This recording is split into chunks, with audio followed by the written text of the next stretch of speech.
Hello good morning students. आज हम class 9 में आपके जो बायोलॉजी विषय है उसमें अभी तक आप लोगों ने जो है सरल स्थायी ऊतक पढ़ रहे थे। तो सरल स्थायी ऊतकों में आपने मृदु ऊतक, स्थूल कोण ऊतक और दृढ़ ऊतक तीनों के बारे में पढ़ा और तीनों के बारे में अंतर को भी जाना। तो उसी क्रम में आज हम जटिल स्थायी ऊतक के बारे में जानेंगे और जटिल स्थायी ऊतक के जो प्रकार हैं वो अगले वीडियो में करेंगे। तो आज हम जटिल स्थायी ऊतक क्या होते हैं उसके बारे में समझते हैं। तो देखिए, जटिल स्थायी ऊतक को इंग्लिश में जो है कॉम्प्लेक्स परमानेंट टिश्यूज कहा जाता है। क्या कहा जाता है? Complex permanent tissues. अब ये क्या होते हैं? देखिए, कुछ स्थायी ऊतक जटिल प्रकार के होते हैं, यानी जटिल प्रकार से समझ में आता है कि जो इनकी संरचना होती है वो काफ़ी जो है जटिल बनी होती है, यानी सरल तरीके से इनका आकार, इनका ढांचा नहीं बना होता है। यानी इनकी जो संरचना है वो थोड़ी कठिन होती है, उलझी हुई संरचना होती है। इसलिए जो है इनको जटिल स्थायी ऊतक जो कहा जाता है, यानी जटिल प्रकार के होते हैं। यह ऊतक एक से अधिक प्रकार की कोशिकाओं से मिलकर बने होते हैं। यानी जो आपके जटिल स्थायी ऊतक हैं वो कई सारी कोशिकाओं से मिलकर के बनते हैं, यानी एक कोशिका से इसका निर्माण नहीं होता है। इसके निर्माण में कई सारी कोशिकाएं भाग लेती हैं। यानी कहने का तात्पर्य है कि एक से अधिक प्रकार की जो है कोशिकाएं जटिल स्थायी ऊतकों को बनाने में भाग लेती हैं। और जो ये कोशिकाएं होती हैं, ये जो है कोशिकाएं जब एक साथ मिलती हैं, यानी यह ऊतक कोशिकाओं से मिलकर एक इकाई की तरह कार्य करते हैं। यानी जो ये ऊतक है, जटिल स्थायी ऊतक है, ये जब कोशिकाओं से मिलता है तो क्या करता है? एक इकाई की तरह कार्य करता है। यानी जब कई सारी कोशिकाएं एक साथ मिल जाती हैं और मिलकर के इस ऊतक का निर्माण करती हैं, क्योंकि इस ऊतक के निर्माण में एक से अधिक प्रकार की कोशिकाएं भाग लेती हैं। जब कई सारी कोशिकाएं एक साथ भाग लेती हैं तो एक ऊतक यानी जटिल ऊतक का निर्माण होता है।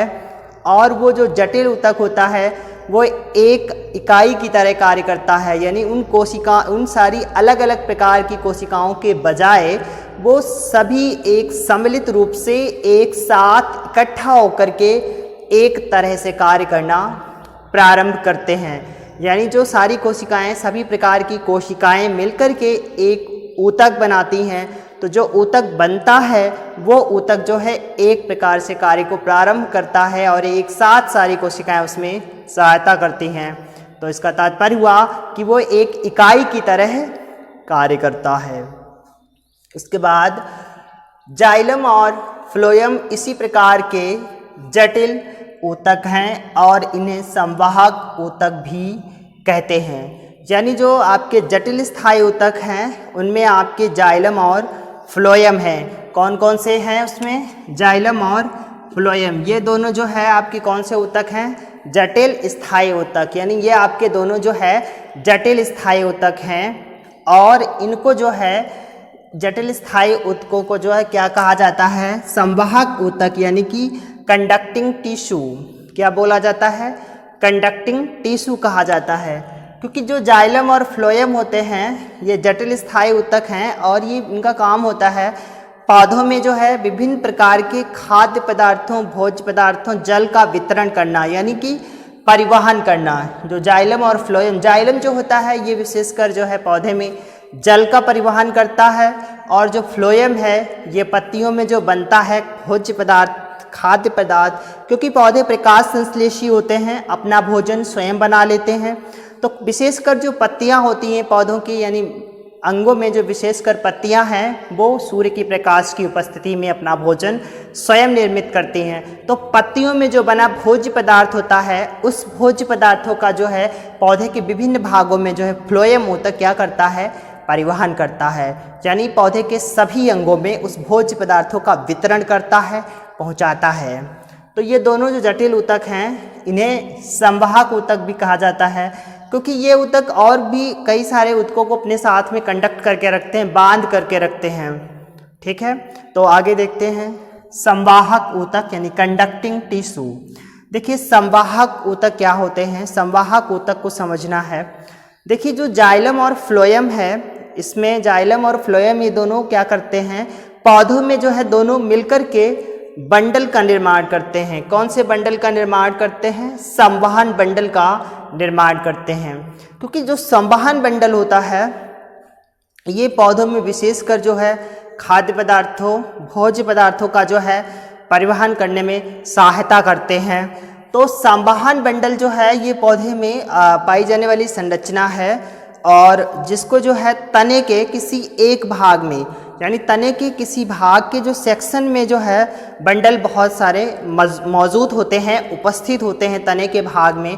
उनको जो है विभिन्न प्रकार की कोशिकाओं यानी मौजूद विभिन्न प्रकार की कोशिकाएं जो होती हैं तने में, पौधे के तने में, उनमें जो है संवहन बंडल उपस्थित होते हैं। वहाँ पर ये संवहन बंडल आसानी से देखे जा सकते हैं।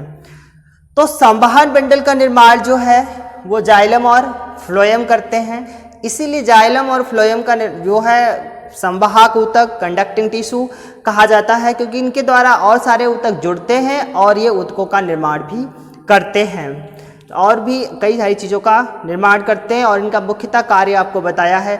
यह ऊतक बड़े पौधों की विशेषताएं हैं, यानी जो संवाहक ऊतक हैं, यानी कि जाइलम और फ्लोएम विशेषकर जो है बड़े बड़े जो पेड़ होते हैं, वृक्ष होते हैं, पौधे होते हैं, उनमें जो है मुख्य विशेषता है।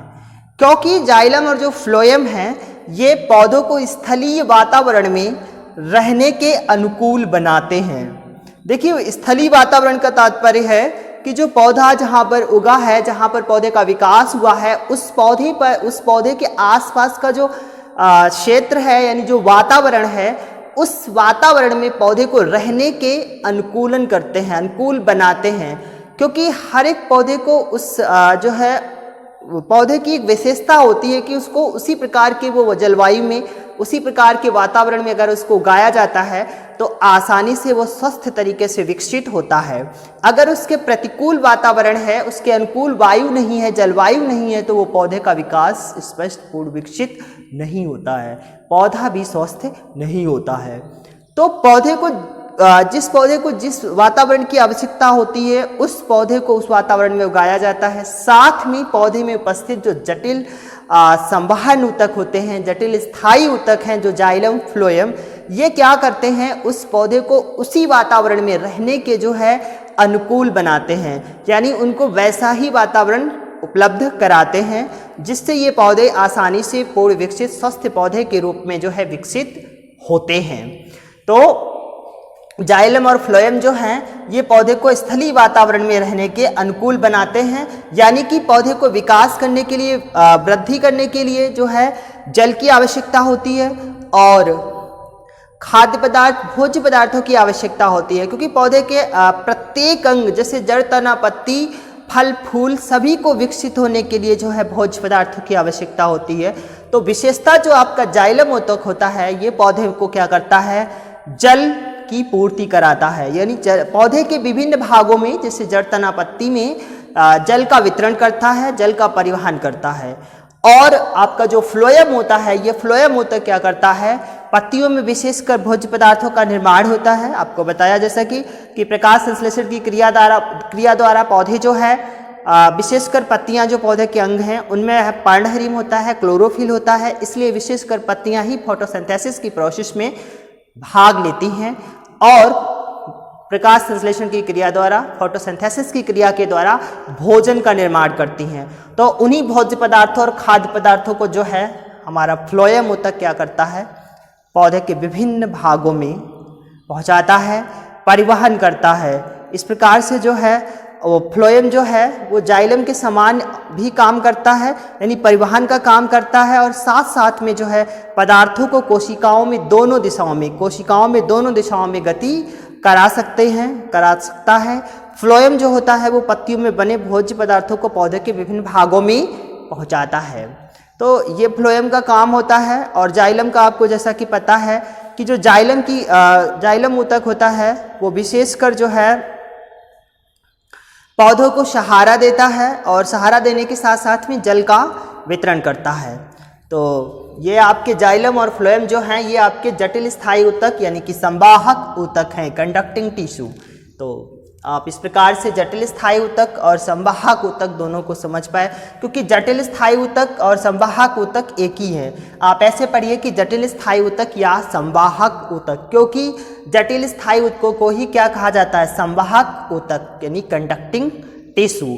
तो आपसे पूछा जाता है कि जटिल स्थायी ऊतक कौन कौन से होते हैं, तो आपने पढ़ा है जाइलम और फ्लोएम।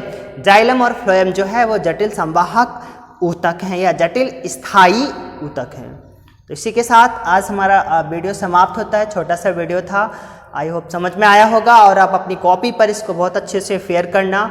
आज के लिए बस इतना ही। आपको मिलते हैं नए टॉपिक में, एक नए वीडियो में एक नए टॉपिक के साथ।